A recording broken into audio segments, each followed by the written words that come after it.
হরে কৃষ্ণ। কলিযুগের পরের যুগ কেমন হবে?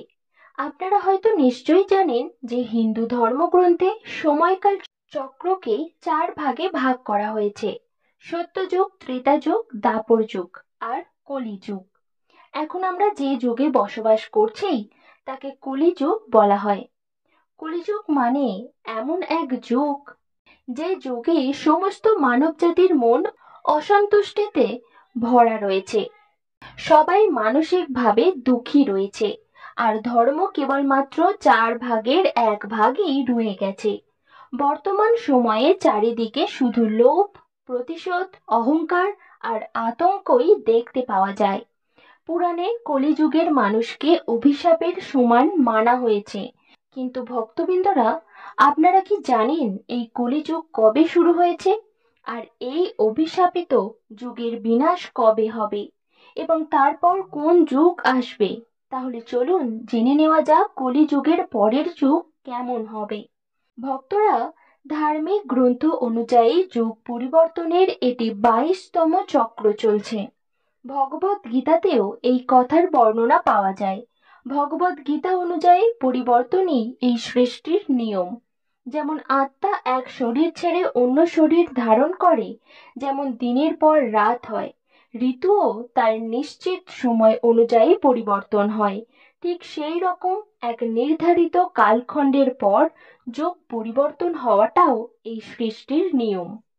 ভগবান বিষ্ণুর অনুসারে কলিযুগ গ্রন্থে কলিযুগ সম্বন্ধিত এক বর্ণনা পাওয়া যায়, যার অনুসারে একদিন কেউ ভগবান বিষ্ণুকে জিজ্ঞাসা করেন, হে প্রভু, এখন তো দাপর যুগ চলছে, আর কালখণ্ডের সময়চক্র অনুযায়ী এরপর কলিযুগ আসবে, কিন্তু সেই নতুন যুগকে মানুষ চিনবে কিভাবে? এর উত্তরে ভগবান বিষ্ণু বলেন, যখন পৃথিবীতে পাপের সংখ্যা বেড়ে যাবে তখন বুঝে নেবে কলিযুগ শুরু হয়ে গেছে। কলিযুগের শুরু নারীদের কেশ থেকে হবে। এখন যে কেশকে নারীদের অলংকার মনে করা হয়, সেই কেশকে কলিযুগের নারীরা কাটতে শুরু করে দেবে। এরপর সবাই নারী পুরুষ সুন্দর দেখাতে নিজেদের সেই চুলকে রং করবে। কলিযুগে কারো চুল লম্বা আর কালো দেখা যাবে না।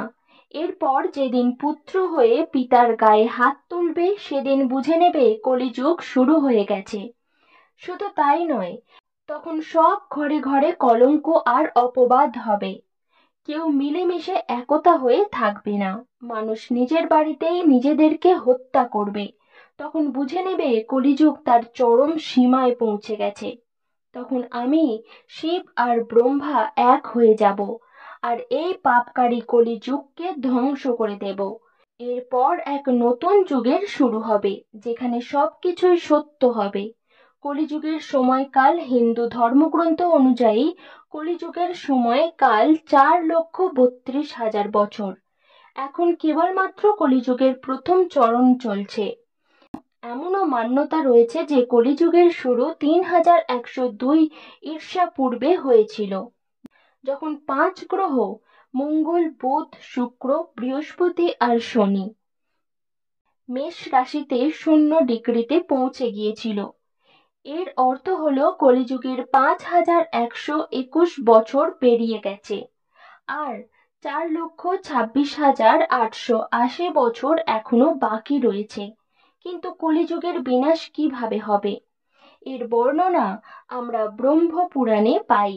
ব্রহ্ম পুরাণ অনুযায়ী কলিযুগের শেষে মানুষের আয়ু 12 বছর হয়ে যাবে।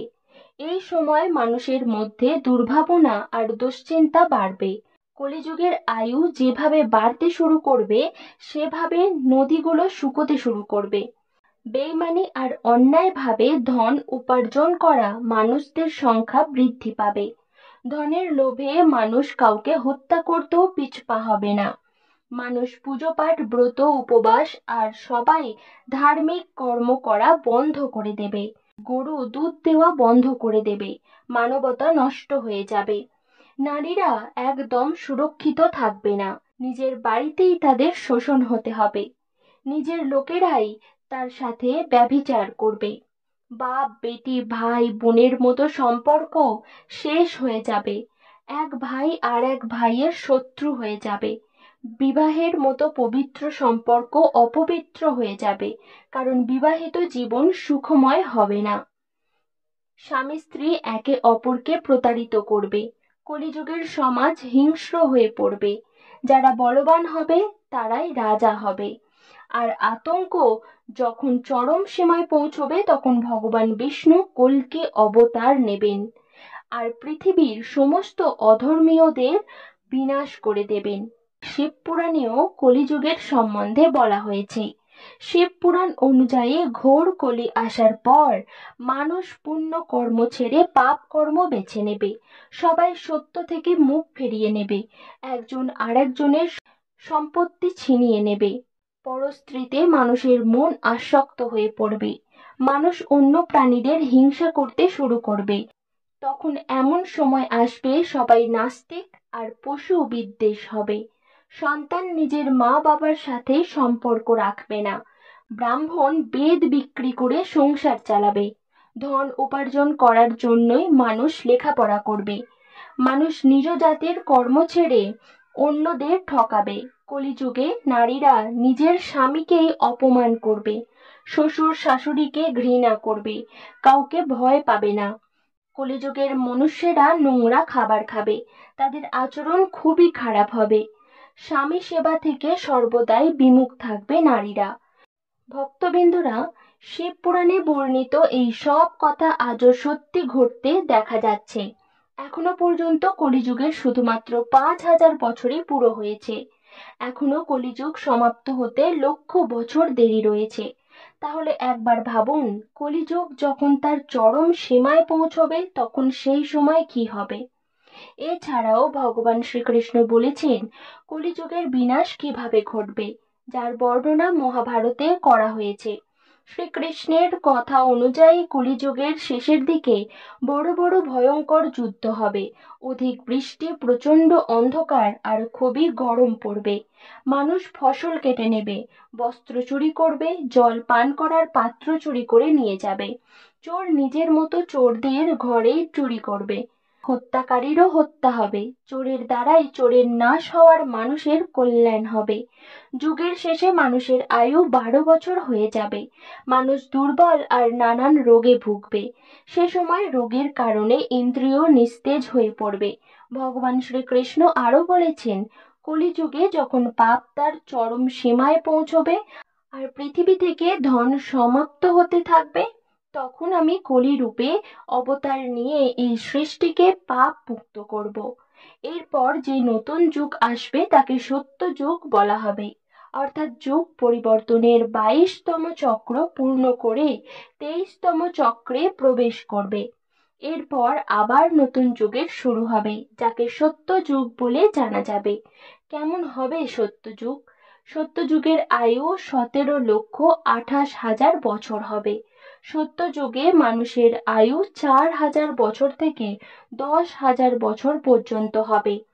পৃথিবী লোকে আবার ধর্মের নাম কীর্তন হবে। মানুষ ভৌতিক সুখের জায়গায় মানসিক সুখে বল দেবে। চারিদিকে শুধু খুশি আর খুশি হবে। পুনরায় মানবতা স্থাপিত হবে। মানুষ পরম জ্ঞানের প্রাপ্তি করবে।